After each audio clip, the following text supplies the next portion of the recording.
नमस्ते।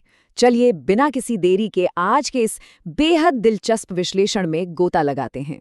आज हम प्रसिद्ध लेखक विश्वनाथ त्रिपाठी जी के संस्मरण बिस्कोहर की माटी की एक बहुत ही सजीव और संवेदी यात्रा पर निकलने वाले हैं।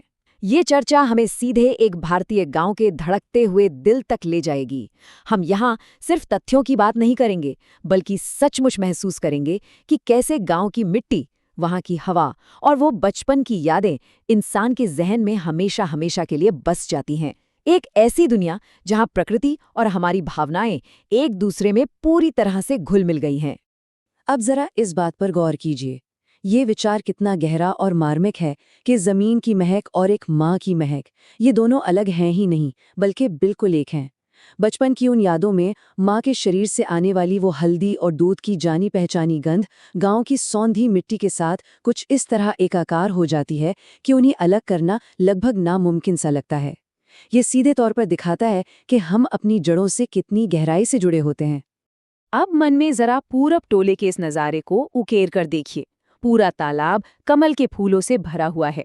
इन कमल के पत्तों को गांव में पुरैन कहते हैं, जिन पर अक्सर दावतों में खाना परोसा जाता है। और इसमें जो सबसे कमाल की बात है वो है भसीन, यानी कमल ककड़ी। पता है, जब गांव में कभी अकाल पड़ता था तो यही कमल ककड़ी और कमल गट्टा लोगों की भूख मिटाते थे। मतलब ये सिर्फ कोई सुंदर सा नज़ारा नहीं है, बल्कि ये इस बात का सबूत है कि प्रकृति कैसे मुश्किल वक्त में हमारा पेट भरती है और हमें बचाती है। चलिए वनस्पतियों की बात को ही थोड़ा और आगे बढ़ाते हैं। कमल तो खैर है ही, लेकिन यहाँ सफेद कुइयां यानी जलकुमुदिनी का भी जिक्र है, जो सर्दियां आते ही रेलवे लाइन के किनारे और गड्ढों में पूरी तरह से भर जाती हैं।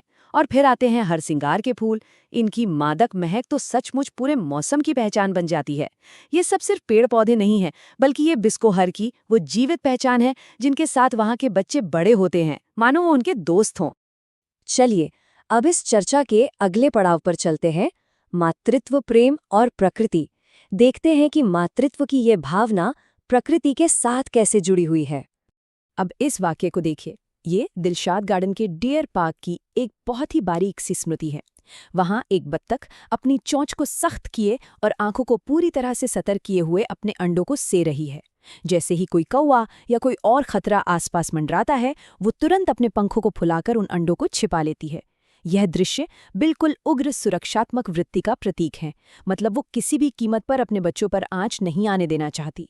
और ठीक यहीं पर आचार्य हजारी प्रसाद द्विवेदी जी का एक बहुत ही दार्शनिक सवाल आता है, जो सोचने पर मजबूर कर देता है।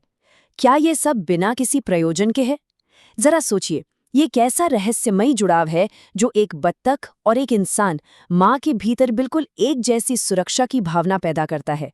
वात्सल्य और समर्पण का जो भाव एक माँ में अपने बच्चे के लिए है, वही उस बत्तख में अपने अंडों के लिए है ना कमाल की बात? ये दृश्य तो सचमुच दिल को छू लेने वाला है। चांदनी रात में खुले आसमान के नीचे एक माँ का खटिया पर लेट के अपने बच्चे को दूध पिलाना, इसे बहुत ही काव्यात्मक तरीके से बताया गया है। यहाँ सिर्फ भूख मिटाने की बात नहीं हो रही है, बल्कि ऐसा लगता है मानो बच्चा दूध के साथ साथ उस पवित्र चांदनी और माँ के निश्चल प्यार को भी पी रहा है। गांव के परिवेश में प्रकृति और मानवीय वात्सल्य कितने सुंदर तरीके से एक दूसरे में घुल जाते हैं, ये उसका सबसे बेहतरीन उदाहरण है। खैर, मखमली यादों से थोड़ा बाहर आते हैं और हमारे अगले हिस्से की तरफ बढ़ते हैं, गांव के जीव और डर। गांव का जीवन सिर्फ खूबसूरत नहीं बल्कि काफी चुनौतियों भरा भी होता है। अब गांव में सांपों का ही उदाहरण ले लीजिए। यहाँ एक बहुत बड़ा कॉन्ट्रास्ट देखने को मिलता है। एक तरफ पानी के वो सांप हैं जिनसे कोई खतरा नहीं होता, जैसे ढोंडवा और मगीदवा। गांव वाले ना तो इनसे डरते हैं और ना ही इन्हें मारते हैं। लेकिन दूसरी तरफ है गोनुआन, जिसे गांव में फेंटारा कहते हैं, और घोर कराइच। ये इतने जहरीले और खौफनाक होते हैं कि इनका नाम सुनते ही रूह कांप जाए। इनके काटने पर बचना लगभग नामुमकिन होता है। तो प्रकृति के साथ रहने का मतलब उसके भयानक रूप से हर पल सावधान रहना भी है। और सिर्फ सांप ही नहीं, स्रोत बताता है कि घास के बीच से सरसराते हुए किसी सांप को देखने का भी अपना एक अजीब सा भयानक रस होता है। वो एक ऐसा डर है जो आपकी नजरें वहीं बांध देता है। और बिच्छू का डंक, उफ, बिच्छू के काटने से कोई मरता तो नहीं था, लेकिन जो असहनीय दर्द होता था उसे इंसान जिंदगी भर नहीं भुला सकता। हरियाली के बीच हर कदम पर ये छुपे हुए खतरे हमेशा घात लगाए बैठे रहते थे। लेकिन कमाल की बात देखे, जहां प्रकृति में खतरा है वहीं उसके पास समाधान भी है। गांव के लोग अपनी बीमारियों के लिए सीधे प्रकृति की इस फार्मेसी पर ही निर्भर थे। चेचक हो जाए तो नीम के पत्ते रख दिए जाते, देवी माता को गुड़हल का फूल चढ़ाया जाता। और सबसे दिलचस्प बात, अगर बर्रैया या ततैया काट लेना तो तुरंत बेर का फूल सूंघने भर से डंक झड़ जाता था और दर्द गायब हो जाता था। सच में वनस्पति ही उनकी सबसे बड़ी रक्षक थी। चलिए अब आगे बढ़ते हैं अपने तीसरे हिस्से पर, बदलते मौसम। गांव में समय का अंदाजा किसी कैलेंडर से नहीं बल्कि मौसम के इन बड़े बदलावों से लगता है। शुरुआत होती है गर्मियों की उस झुलसा देने वाली हवा से जिसे लू कहते हैं। फिर अचानक तूफानी गड़गड़ाहट और उमड़ते बादलों के साथ मॉनसून एंट्री लेता है और पूरे जीवन को उथल-पुथल कर देता है। और अंत में ये सब शरद ऋतु के एक बेहद शांत और नीले आसमान में जाकर ठहर जाता है। हर मौसम अपनी एक अलग ही चुनौती लेकर आता है।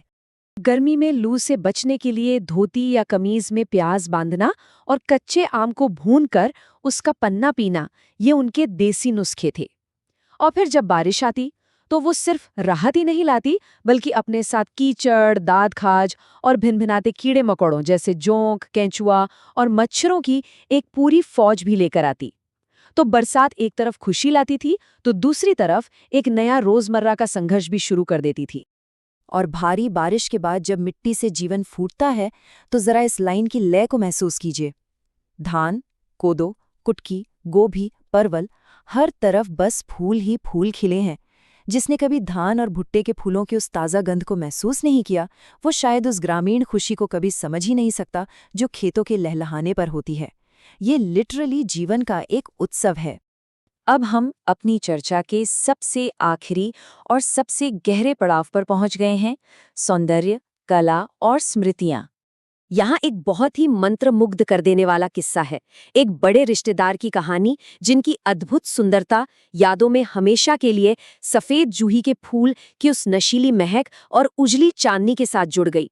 मतलब चांदनी रात में जब जूही की खुशबू आती तो वो सिर्फ फूल की महक नहीं होती बल्कि उस सजीव इंसान की सुंदरता की याद बन जाती।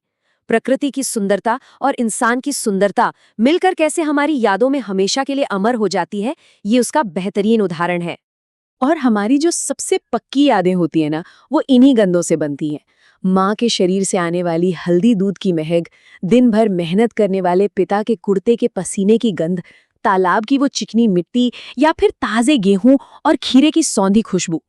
ये सभी गंध इंसान और उसके आसपास की दुनिया के बीच के उस अटूट रिश्ते को दिखाती हैं जो जीवन भर हमारे अवचेतन मन में सुरक्षित रहती है।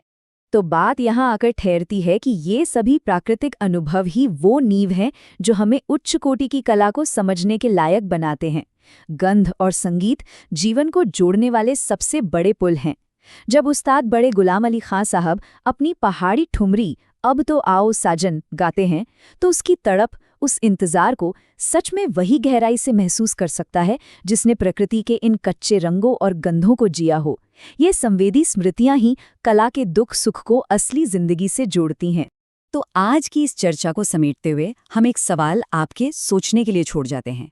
ये शुरुआती यादों की गंध, ये जीव जंतु और ये बदलते मौसम कैसे जीवन और मृत्यु की हमारी अंतिम समझ को आकार देते हैं। बिस्कोहर की माटी सिर्फ एक गांव नहीं है, ये एक ऐसा एहसास है जो बताता है कि जीवन और कला का असली मतलब इन्हीं मिट्टी की महकों में बसता है। इस पर जरूर सोचिएगा। आज के लिए बस इतना ही।